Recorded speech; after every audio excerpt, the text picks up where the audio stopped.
evening, everyone. Welcome to another Wednesday night edition of Legends from the Past and the Future show. How you doing tonight, Denise? I'm doing great. I'm so excited to see Roger. I missed you. Missed you last week. Right? Yeah. But I held it down. Miss you too, sis. But the weather was acting funky on me. I know, but I asked a few extra questions for you. I know. I looked at it. I got you. So I had you covered. Appreciate it. I got your back on that. But we did miss you. We always miss you. And we're better together.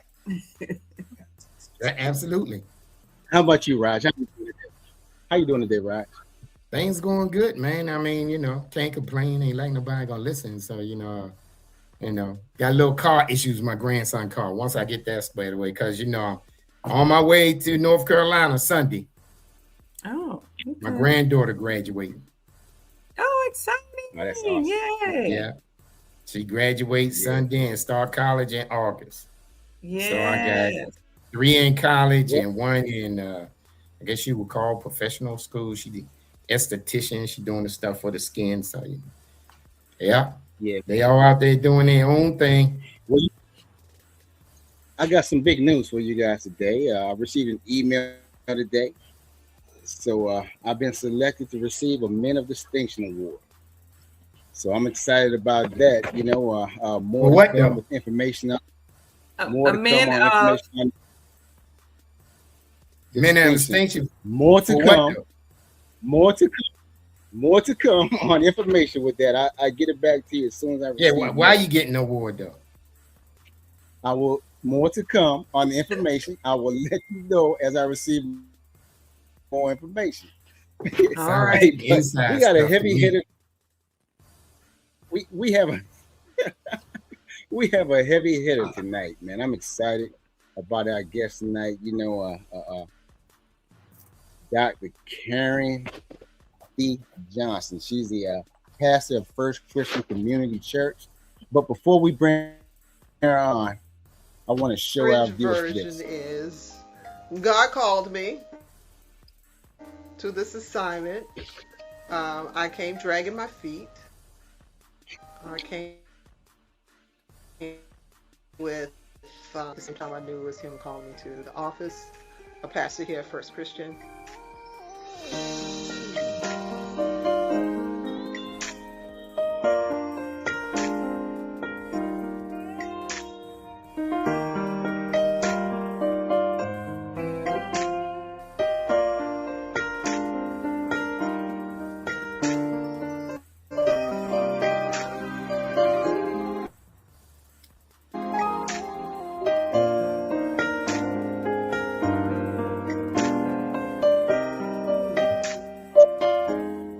First night that I did my private book launch, I only brought like 50 books to the thing.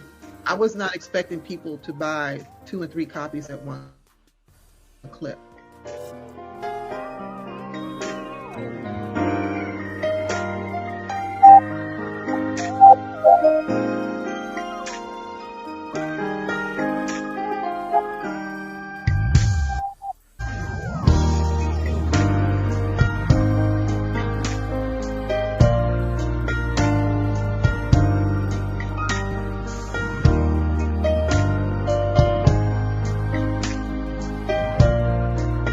So as we're moving forward, the thing that we do need to understand is just to keep reminding ourselves that we are in challenging times. But we've been here before. And the same God who brought us through before, He will bring us again. Amen? He'll bring us out again.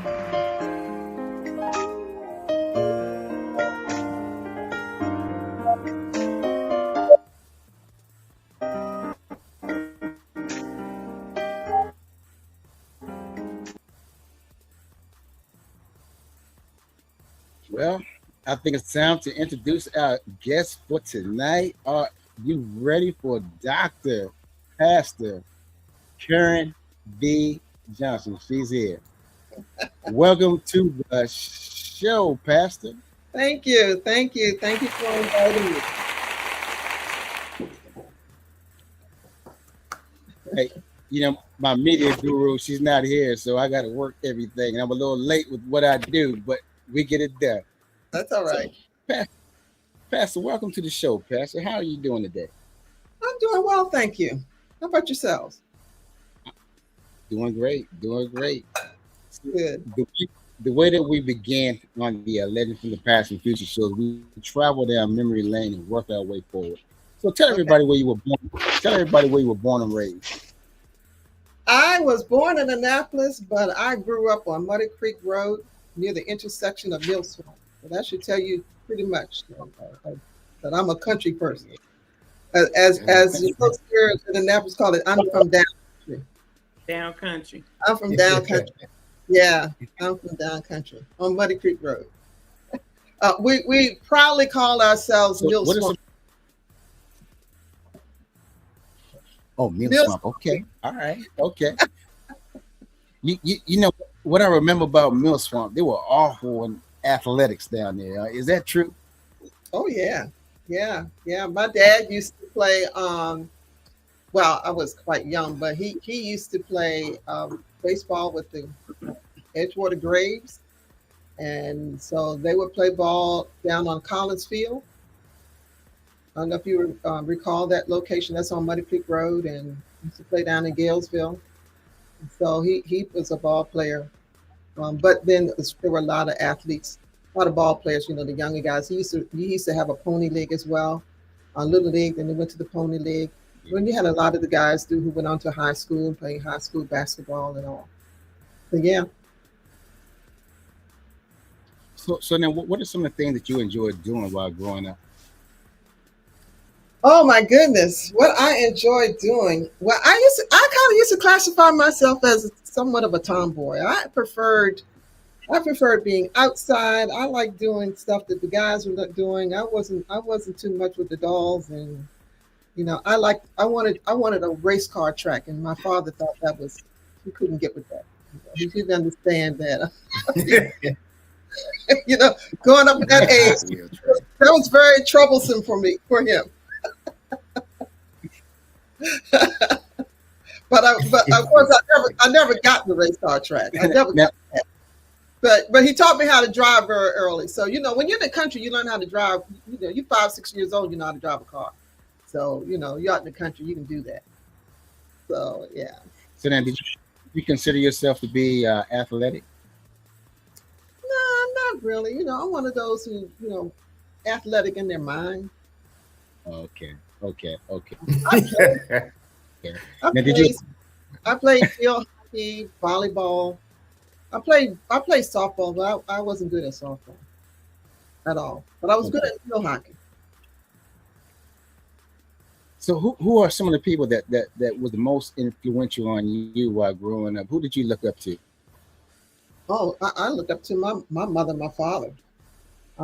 My dad, he was my hero. My mom, I used to call her my cheerleader. There were some things about my dad that I didn't recognize or didn't understand initially. It wasn't until later when I look back and was going like, oh, that's what he was doing.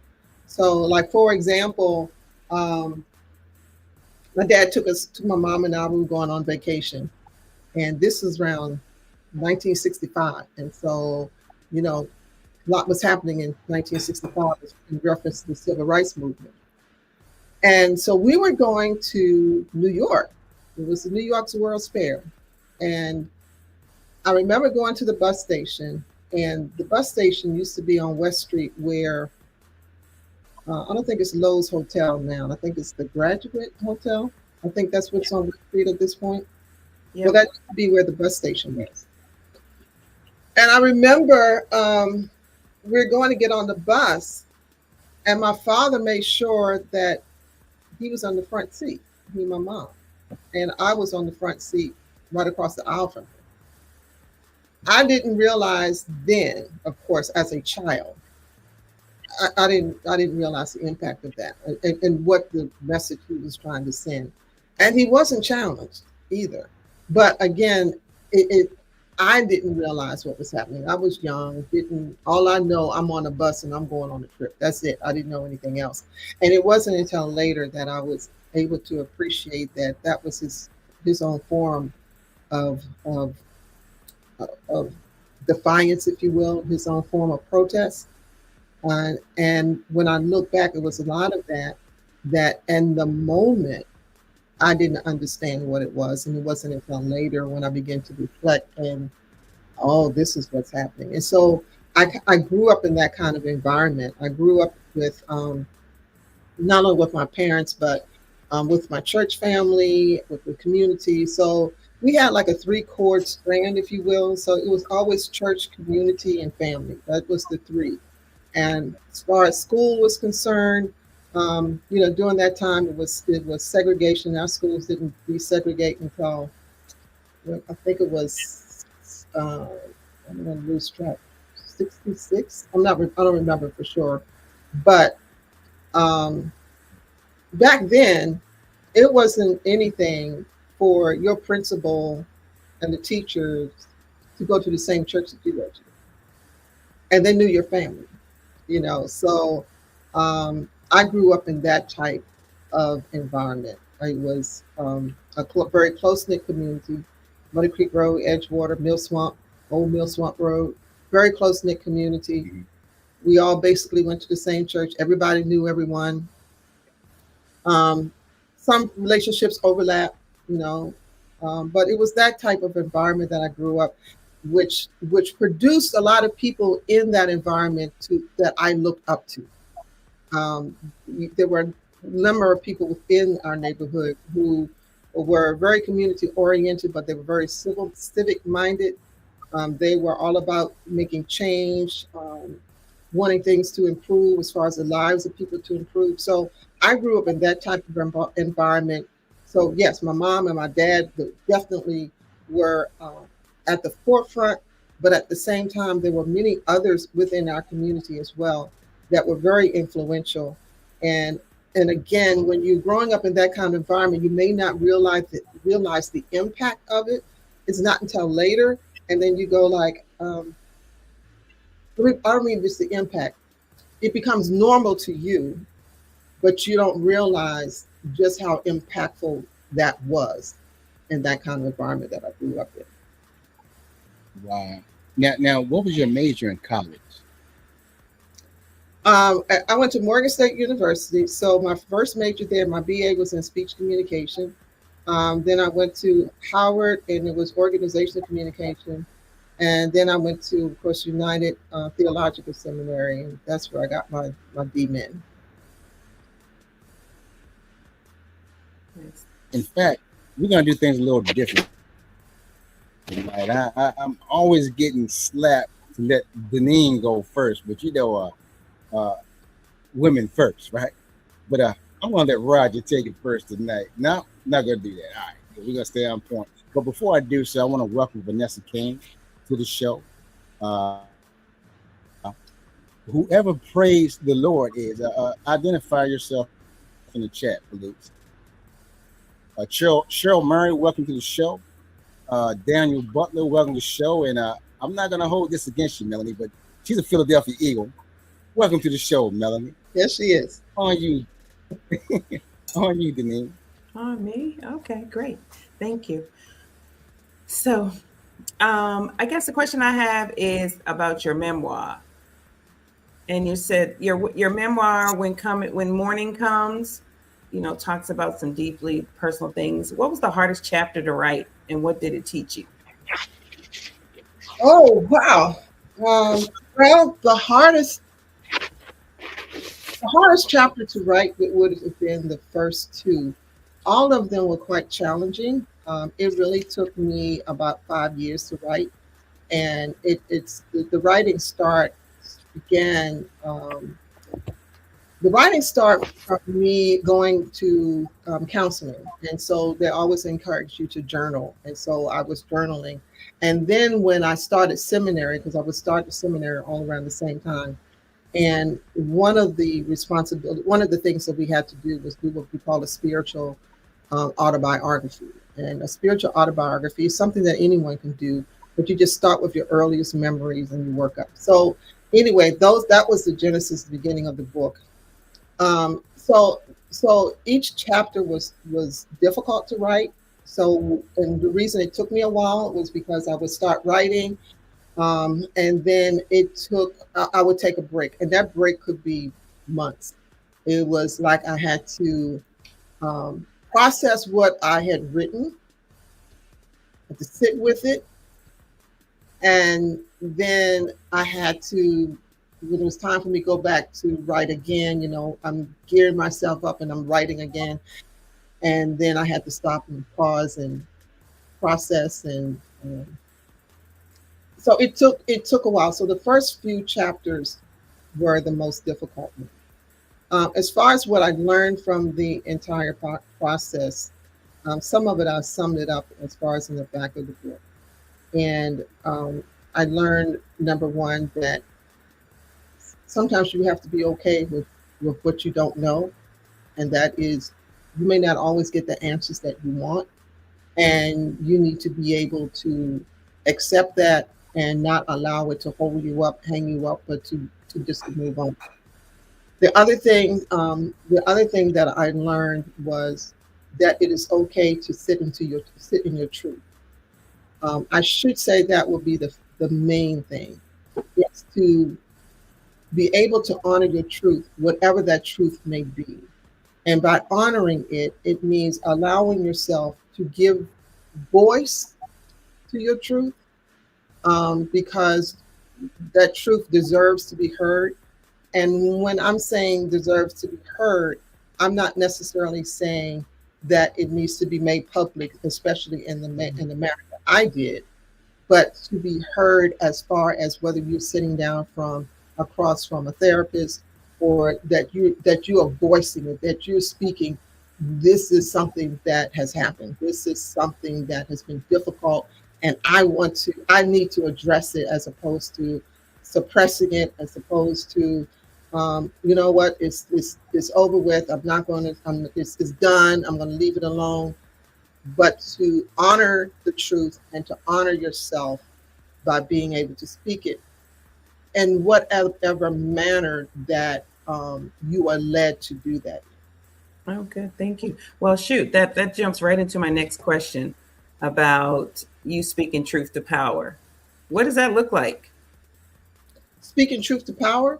Mm-hmm. Speaking truth to power, to me, how I define it, is that when you're speaking to those who are holding some sort of, whether it's political power, economical power, something or someone that is, I would say, that's dominant or has somewhat of a control or influence, and you are in the position of, I'm going to speak the truth to those who are holding or in a position that they can make change to whatever that situation may be, whether it's political situation, economic situation, whatever the case, whatever that may be, is standing firm.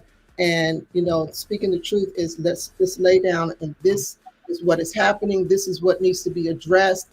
And we're going to bring it to those who are in a position where they can affect change, where they can address whatever this issue may be. Oh, thank you very much. And I love that, because you hear that all the time. So thank you for clarifying that. Roger, I'm going to go ahead and move on. I'm amazed.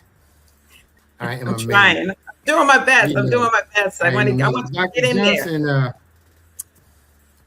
there. Did your son marry Olivia's daughter? Yes, he did. Kristen. I knew that your face looked familiar. He looked just like you. Well, Olivia mother and my mother are sisters. So me and you family now. Okay. Because I saw Tristan's picture in your bio. I said, oh, okay. I see that cuz up there with the dreads and everything. Yeah. I saw them, I think 2 weeks ago at Wanda Lee's birthday party. I was there. Yeah. I didn't see you though. I probably saw you and didn't see you. See, look, we got because Arm and them getting jealous. Look at their face. Look at their face. But look at their face. They getting jealous. But anyway, because I was over there with Bo, over there where the fish was.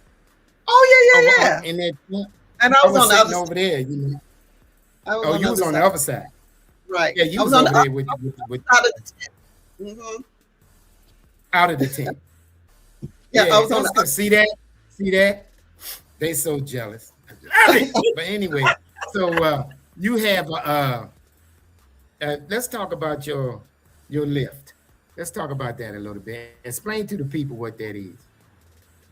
Your it's not. living, and I saw it on your pipe. It Yeah, was living in faith together. That was there a you go. program that we launched several years ago, and the intent of that program was often you find people who are what we call fall through the cracks. They make too much money to get the kind of assistance that they really need and deserve, or and they're not making enough money to stay above water. And so the purpose was of Lyft was to kind of to address those people who do fall between the cracks. They make too much money to get in the system, but at the same time they're living from paycheck to paycheck. And so what the Lyft program did was to walk beside partners, people who to participate, and we had financial advisors, and they would just go through your finances. In most of the cases, it was a situation where all they had to do is rearrange the budget, and that allowed people to, to see how to better manage their funds. And then there were situations where the only way that some people could get above water, um, that they had to have some bills paid off. And so we had set aside some funds where we actually did that. We paid off cars, we paid off tax bills, we paid off. It was usually something that even if the person worked a part-time job, they still wouldn't have enough to get themselves above water. And so it was in those situations where we actually, stepped in and paid to get them above water, and then help them to balance their budget and just move on. So when you find a way to do that, and how we were doing it, we did what we call the tithe of the tithes. And so the income that comes into our church, we do not have fundraisers. We don't have, chicken dinners and pew rallies and things of that nature. We survive totally off of tithes and offerings. And so we Wow. encourage our members, our partners rather, to tithe, and that's the 10th. And what the church does, we now tithe off of what comes in. So that means we set aside 10% of what comes in, and that is used to put back into the community. And Wow. so that's where the Lift program served at that particular time. The challenge to the Lift program, we did end the Lift program because it was one of those things where people would be helped, but because it was so personal and we could understand it, they weren't always willing to help to give an endorsement because, so the word didn't get out within the congregation. And there was some people who just didn't want to take advantage of it. So we ended up closing it out. And we closed it out probably about 2 years ago. Nice. But it was called Wow. Living. It was called You know, Living. so right, I saw that on your bio. I saw that you had the live thing and living in faith together. And also, is it you got another program, the Hope program? Is that the program that's doing the things in Ghana? No, Yep, no. you're doing stuff. If Oh, you've seen okay. the house, you've seen the Hope House. That's where one of our ministers. They would go Uh-huh. there to run sessions with the folks who are the residents who are that located. But the Ghana, which you saw in there, we have partnered with Hmm. another church over here in Prince George's County, and they were at that particular time they were building bathrooms for this. It was a school that was in Ghana, and the bathroom facilities were less than. It was literally a hole in the ground. And so that church went to build a bathroom. And how we got involved with that particular project, it was like my cousin who goes to that particular church. And she was just sharing, and I was like, oh, okay, would like to partner up with you. And what had happened, their church had started the project, but they had some issues with the contractor, and they had to get another contractor. And I'm going to have to sometimes the first contractor underbids and really need more money to accomplish it. And so, but when we stepped in, it was right at that time. It was nothing but the Lord orchestrated that, because we had no idea, no clue. And so when we stepped in and just said, okay, we'll give you an offering. And so we gave an offering, not knowing it was the exact amount of money that they were short of in order to complete the project. Look at God. That's amazing. I mean, it was amazing, because they didn't tell us how much they need. They didn't even say, but they just said, sure, we accept whatever you want to, give. And we gave, and that was what it was. And so, yeah, that was really amazing. So we were really happy. And so now they have modern bathroom facilities for that school. And so, whatever other projects that particular church will look at Endeavor, they'll contact us, because we like going alongside people who may be already involved in a project. What's the point in reinventing the wheel or trying to jump out there and, ourselves, when you already know someone who is doing it, they're aligned with your core values. So why not partner up and get the thing done? So we tend to move in that way. Nice. Yeah. I agree. That's good. That's awesome. Good stuff. Yeah. And that was awesome. Now, that spot wasn't in Accra, was it? That church that they built the latrines for. I mean, right. It wasn't in Accra. I can't. It begins with a K. It was outside of Accra. What is it? Camusa? That one? Kamusi. Camusa. Because Camusa is like 40 minutes by plane and 5.5 hours from Accra. Yeah. No. It was because I've been over there. I don't remember the name, but it was outside of Accra. And I just remember being outside of Accra. Because Accra is big. All right, I'm gonna turn it on. Take care of my cousin now, Armin. Y'all see we related. I know y'all jealous, but anyway, go on, take care. Go ahead, Armin. Go on, ask my cousin some questions. My family. They mad. Before I do, let me welcome some folks to the show. Linda Tong, welcome to the show. Sherry Mika, welcome to the show. Regina Lewis, welcome to the show. Everyone who's on here, Kim Henson, welcome to the show. Adrienne Gibbs, welcome to the show. Patrick, 5339, welcome to the show. Shirley Herndon, welcome to the show. Kiana Mako, welcome to the show. Mary Gray, welcome to the show. Myra Harris, Dale Brown, Kiana Mako, Brenda Gray, welcome to the show. Pastor, now you were just recently appointed to the Annapolis Faith Council. What's that all about? We've only had one session. We meet once a quarter, and just the first meeting was in March. So the Annapolis Faith Council was organized at the request of the mayor, and it's headed by Bishop Coates. And there are those of us from the Jewish community, I think Muslim, so different religions and denominations are part of the council. So the purpose of this council is to be a liaison between the faith community, which represents a community, our members, partners of our congregations, and be like a liaison with the mayor. So that's now the initial objective of it. But again, it just formed.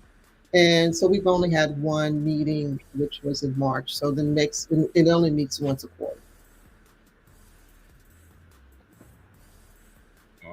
Awesome. Before I go to my next question, I have to mention Cheryl Booth.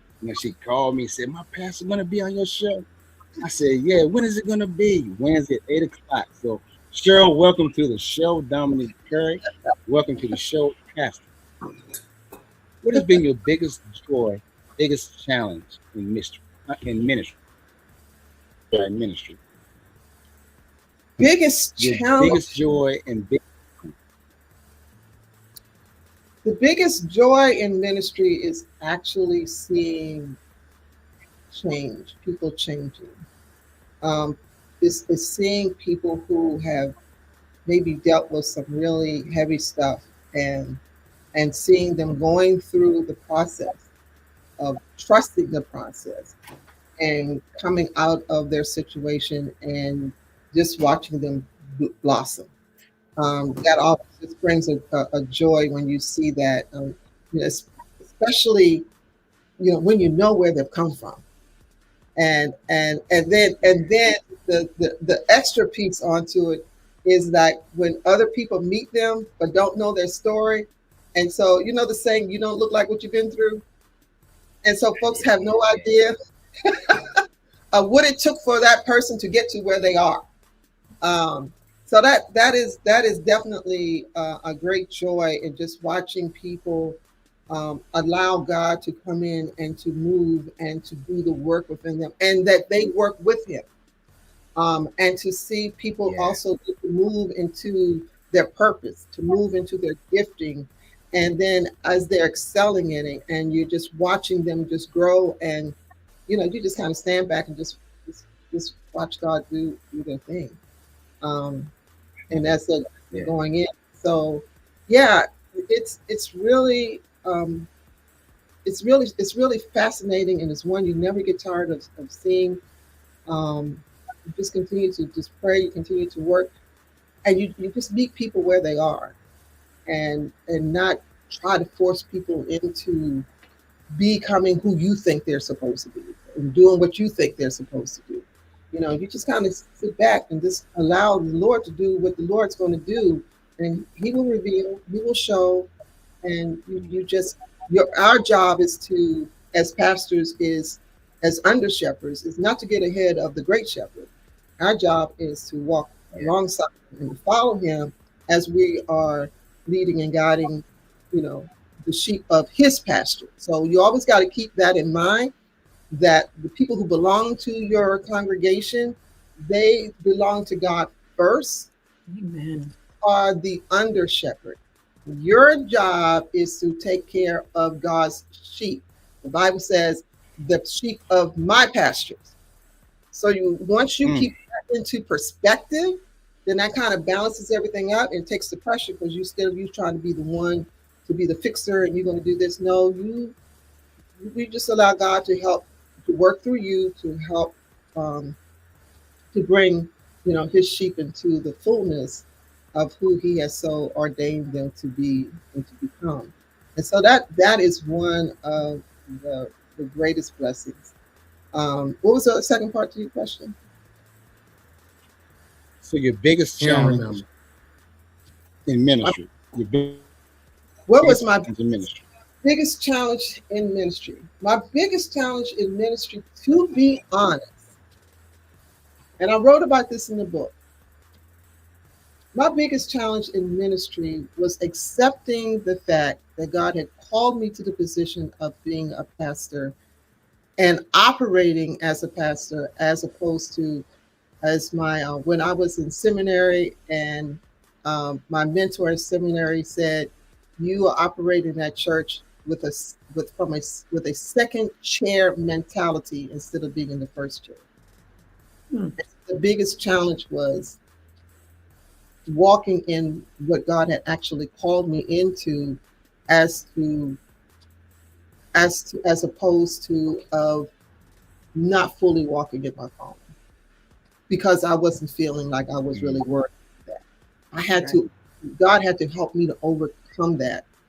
And when you do not feel or totally accept or don't believe what God has called you to, then you don't walk fully into it. You don't own the position, if you will. Um, and so that was my biggest challenge right there, and it was so freeing, um, when when he brought that to my attention. My faculty mentor, he said, "You walk in here, you come in here with a smile on your face, and you have all of this stuff you've been going through, blah blah blah blah blah." He's going down the line, And he was like, and I just want to tell you, you've been operating with a second chair mentality. And it just like, oh, Wow, that's good. Wow. Well, yeah, Pastor, this a testimony from Vanessa Kane. If you can see this, can you see that? yes, That's very powerful, which leads me into a situation. Okay, before I pass it to Denise. So here's a situation for you, Pastor. I emotionally distraught, born again, have a church home, walking the first Christian, and I'm spiritually dead. What would be your recommendation to me? you said you were breaking up a little. You said you're walking into First Christian. You're spiritually dead. Spiritually Is that dead. Have a church, you have have a a church church? home, yeah, and spiritually dead. What would be your recommendation? Well, first thing I'll do, I will sit down and talk with you. And the conversation would be around, just you tell me you're spiritually dead. What does that mean to you? What does that mean? Because I don't want to try to define it for you. I would want you to define it for me. Hmm. What does that mean that you're spiritually dead? How did we get here? And then you're coming in from another church. Well, are you coming in from another church because you're looking for another church, or you just happen to drop in? Those would be questions that I would want to ask first, before moving into any kind of recommendations.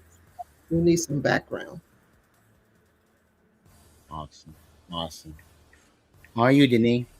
Okay. So I love what you said about how you were walking like as as a second chair, and someone had saw what God really had for you. And I just wanted to just say that that's so awesome that you received that, because God can only fill the cup that you have. So if you only have a second chair cup, then you're putting limits on God to do what He has for you, right? So Exactly. so Exactly. it's just nice. It's nice that you were able to reset on that, because that's, I mean, when God calls us, we have to make sure that we are walking in what God said and not what we think about ourselves. So I Mhm. like that part.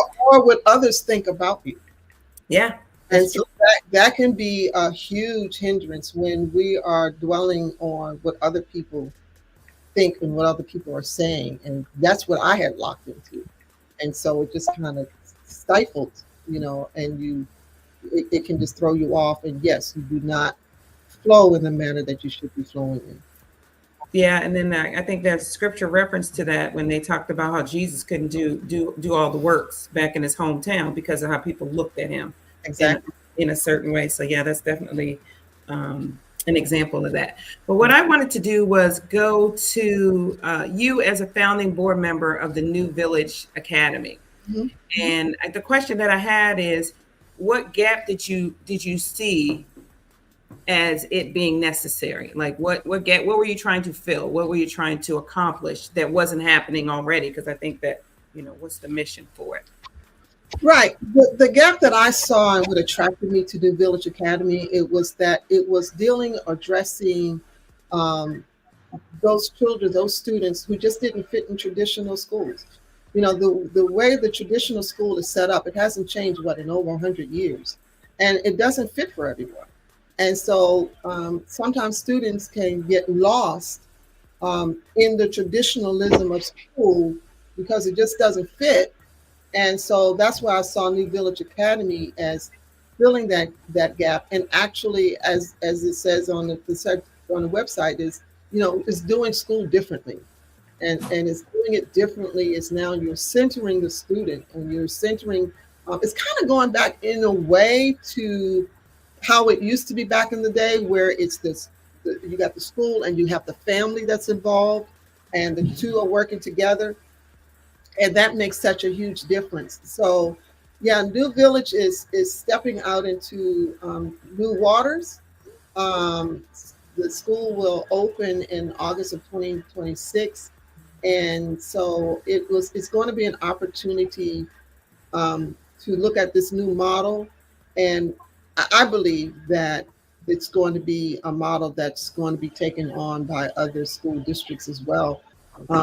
It's now it's really centering and it's really getting to that child who regular school just doesn't work. Yeah, no, I love that. I love that you're doing that. And so when you say that it's student centered, what does that mean? I know it's student, parent, school partnership. I understand that part, but what exactly does student centered mean? So one of the mission or how it's set up is let's take for example you have a student coming in and let's say they are interested in photography. They want to become a photographer. And so that child will come in ninth grade. They're going to be matched with someone in the community who has that business. It's part of like a training and internship, if you will, and they're going to be in groups. Like once they come in ninth grade, they are going to be in this particular group with a group leader that's going to carry them right on through to 12th grade. It's time to graduate. But when I say the student centered, it's centered around what that child's interest is.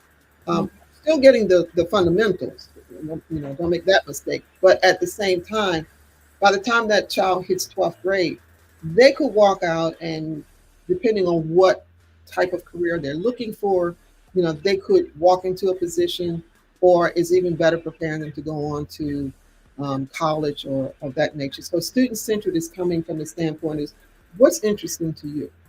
Oh, I love that. I love that. That kind of goes back to the VOTEC model a little bit. Yeah. And, Right. so I like that. That's Right. really good. I mean, we love that. We know that they took that VOTEC thing out because we were thriving way too much in it. And so I love that you have realized that that is a great model. So I really like that. I did want to ask one more question though. So what I'm seeing in the ministry is I'm seeing all the pastors are got their doctorate degrees. Everybody's doctor somebody, right? So I guess the question that I have is, do you think that having a doctorate degree is necessary to be an effective pastor? No. Mm-mm. You have to, in my opinion, you should have a reason why you want a doctorate degree. Right. And going through those steps. You do not have to have a doctor's degree to be an effective pastor. You do not have to have a college degree Right. to be an effective pastor. If God has called you and you're open to studying, and when I mean studying, you're open to taking classes. You may not be going to college, but you're open to learning. Because my husband founded First Christian. He didn't go to college. He didn't finish. He didn't have a degree. Mm-hmm.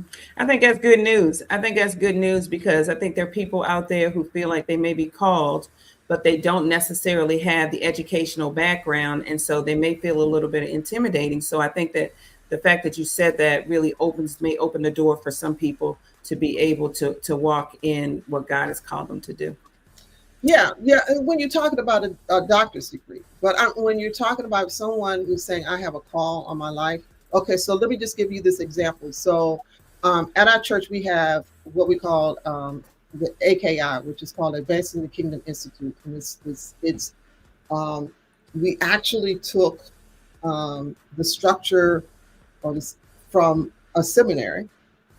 It's run by my son who graduated from Howard. And we've laid out a 3-year program that's for people within our congregation who say, I feel I have a call in my life to be, to become a minister.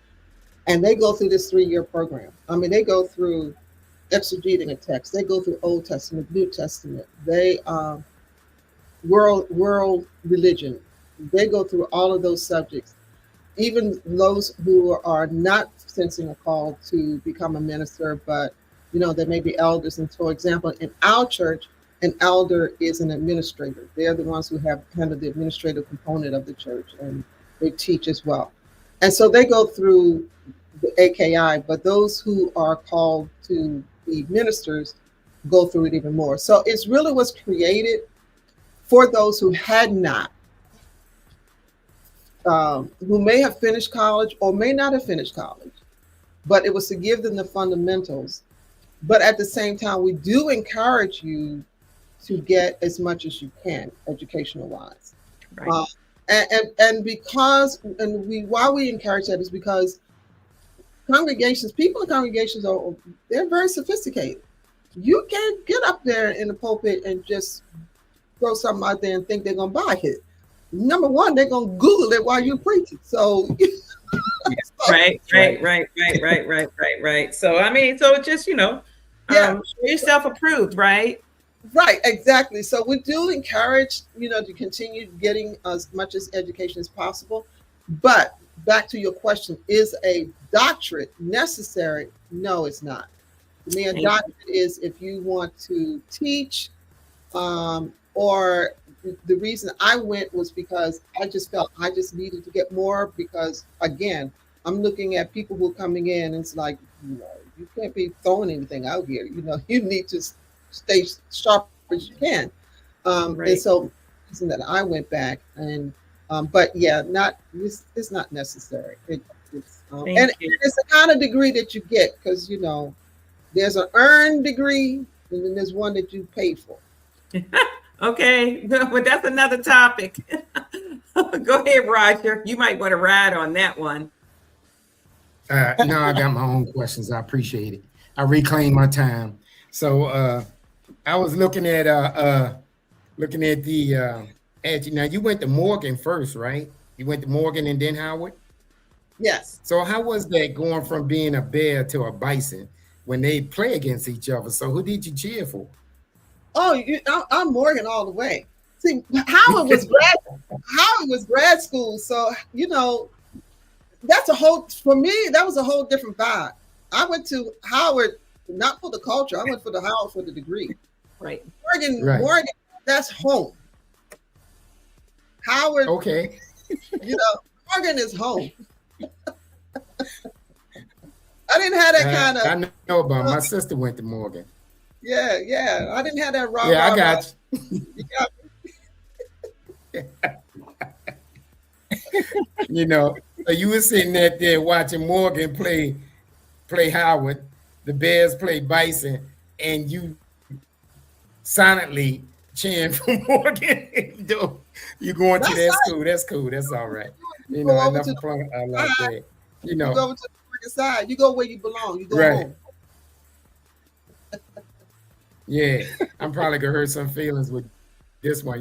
When I was a kid, my cousin Chuck Maker was a superstar down there at Southern High School. So when they played Annapolis, I always cheered for Chuck. Well, because Not realizing later on that I went to Annapolis. Yeah, but family. That's a family thing. I remember Chuck Maker. So this sister. Huh? I'm sorry. No, I was saying. You got the sister woman conference and retreat. Yes. You remember Chuck? Oh yeah. Okay. Yeah. So he was a bad boy. You got something called, I saw in your bio, called Sister to Sister Women's Conference. What is that about? Yeah, that was back in the day. We did the Sister to Sister Conference, and it was just like I said, it was for women. We did it as a conference, and we also did the Women's Conference. Did I go out?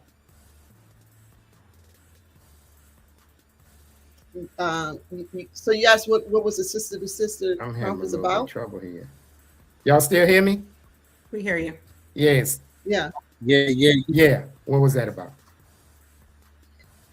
It was just bringing the Sister to Sister Woman Conference. Yeah, we used to have a 3-day conference here in Annapolis.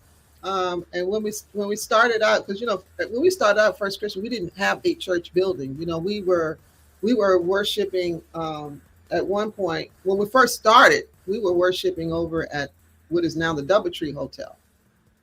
It was a Holiday Inn back in the day, and we also were worshiping out of Beacon Light. We were there on Sundays. And then we were down at Southern High School. So when we had events, we had to rent churches. So we were at St. Mark, down there off of Forest Drive, is where we used to have our conferences. And we've had it at Annapolis High School as well. And so that used to be like a 3-day conference. pardon me, not 3 days. Yes, it was. And we would just invite different speakers, and we had sessions, breakout sessions, and so forth. And then we did with the retreat. We launched the retreat. I think the first retreat was in '96. Was when we did our first retreat, and that's when we go away. We leave on Thursday and come back on Saturday. And so we're doing another retreat. Just getting back into it after the pandemic. We hadn't done anything since the pandemic. And so our next retreat will be coming up in July. We changed it a little bit. It's not sister to sister, but this retreat is called the Breathe Retreat. And where we're just going to bring the ladies together for spiritual refreshing, to breathe, to just take a moment. Sometimes you need a moment to just be. And we're looking for that Absolutely. moment. Yeah. That's great. And I'm glad that you're putting it out on this platform. I'm quite sure with some individuals who wasn't aware of that. And with that being said, well, I knew you were squared away once I realized we was related. But anyway, with all that being said, you can go to Armin now. Go ahead, Armin.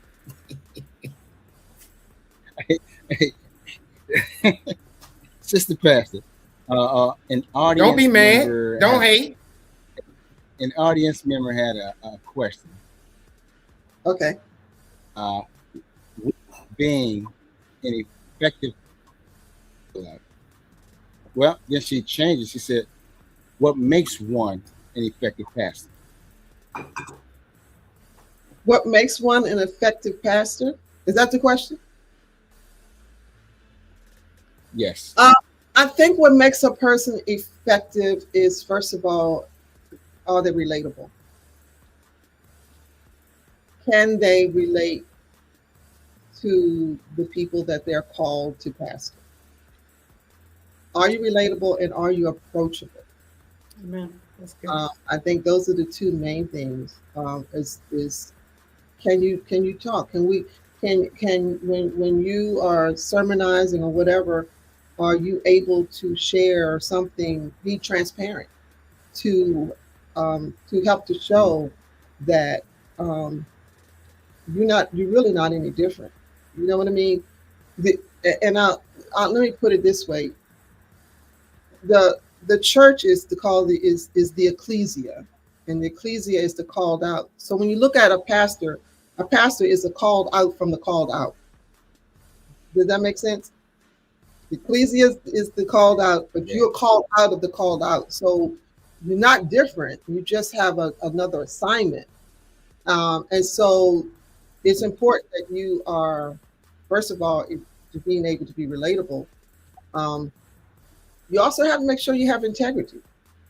And I think integrity is the most valued thing that you have, and you should be at all costs to try to protect your integrity, because that also helps people to be comfortable with you and to have some confidence in you, because the last thing you want as a pastor is, people you don't want to be shady, Right. but, and because, and not that you're not trying to be on a pedestal, even though people will try to put you on a pedestal, and that's an issue. That's a whole nother conversation. But you don't want to put yourself on a pedestal either.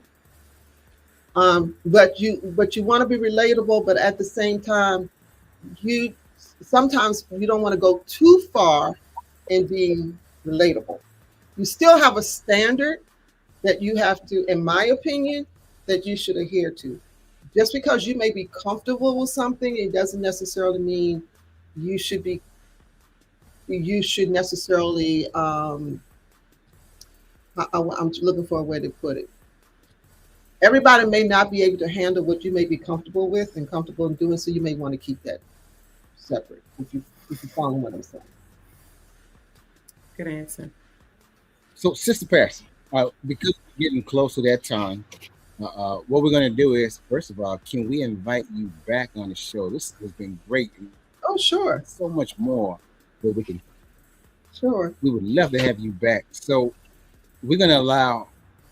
So Danina's going to say something, and Roger going to say something. I'll say something, and then you get a chance to close us out with something encouraging to everyone that's out there. Also, when we do end the show, don't leave. Stay on, okay? Go Okay. ahead, Denise.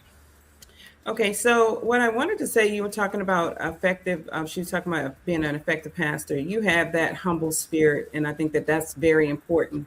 And I just love that humble, calming spirit, and I really appreciate you for that. But one last thing, I just wanted to ask the question is, what legacy do you hope your children and grandchildren see in your work, or what would what would you want people to say about you when it's all said and done? When it's all said and done, I want people to really say, you know, I think I really wanted to say, you know what, she really did love the Lord. She did the best that she could. She lived it and walked it out as best as she could. Um, and I will want my children and my grandchildren um, definitely to, hopefully they will see that you do the best that you can do in honoring God. Always keep God first. And I want them to see that I tried the best that I could. Didn't always get it right. Messed up sometimes. But at the same time, even though I messed up, didn't get it right, you still trust God enough to get back up and to trust Him that He will help you to move on, help you to grow from whatever it may have been, and so that you can continue on. So I hope that they would just see that, hey, you know what? As long as I can trust God and keep my faith and hold on to Him, I'm going to be okay. I can make it, and that will help you to accept the fact that you are really okay. Amen. Thank you. Mm-hmm. Go ahead, Roger. Thank you, kind lady.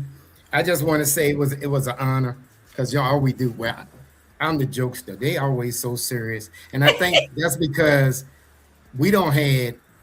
I don't know how many of my family members come on this show because we just great, and they haven't had any. So anyway, I just want to say thank you so much for coming on the show. We really appreciate the knowledge that you put out, and it's going to be another honor when you come back. Thank you. And I will see you at the next get together. They won't be there. I'll be looking for you. All right. Sister Pastor, yes, it has been an honor, and I'm glad you accepted the call to appear on tonight's show. And yes, you are truly legendary. Congratulations, Sister Pastor. Absolutely. We look forward. We got so much more. We look forward to having. We look forward to having you back. You know, and now it's on you to close us out with something encouraging. I guess if I had anything to share with you right now is to always understand that you were, as the scripture tells us, you were called into the kingdom for a time such as this. You have purpose, and you are in this generation. You are in this time because there is something that God wants you to do or continue to do, or what you are doing right now. So always remember that you are here for a reason. And as long as you have breath, there's a reason for you to be here and a reason for you to continue going on. And so my word again to you is know that you are here for a purpose, that our purpose has been ordained, and your job is to fulfill it. And it's going to be okay. Well, there you have it. Come back next week. We're gonna have Pastor K back again. Maybe next week. I don't know. You know, but come back next week. See who our guest's gonna be. Zena Pierre. After that, we're gonna take the tent off. We need some Zena Pierre. Zena Pierre be on next week. Zena Pierre. Yeah, that's a good lady. It was a surprise. They had to come see who it was. Well, thank you. Thank you. Come back next Wednesday. We'll have Zena Pierre on the show. After that, we're going to take a week off. We need a vacation. So we're going to take some time off. And we do. And then come back with another exciting. Yeah, I'm telling you. Can we get one with pay? Norman don't pay nothing. Can we get one with pay?